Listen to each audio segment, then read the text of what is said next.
Ramai sebuah foto yang memperlihatkan sebuah mobil berplat merah parkir di sebuah jalan dengan dipasangi kanopi di Mataram, Nusa Tenggara Barat. Mobil tersebut terlihat memenuhi hampir setengah bahu jalan.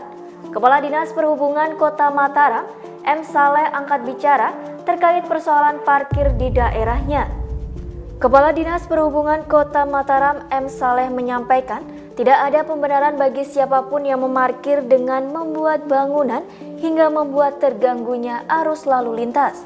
Terkait dengan persoalan parkir di bahu jalan itu, Saleh mengatakan memang belum ada regulasi yang melarangnya. Namun demikian, ia tetap menyayangkan sikap yang dilakukan warga tersebut.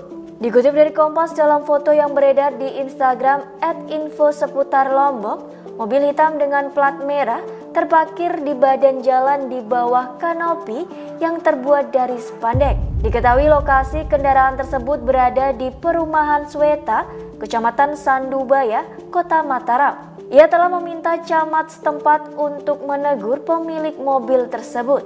Menanggapi hal itu, Camat Sandubaya Sahrudin menyayangkan tindakan pejabat yang membuat kanopi di jalan kota yang berpotensi membuat terganggunya pengendara lain.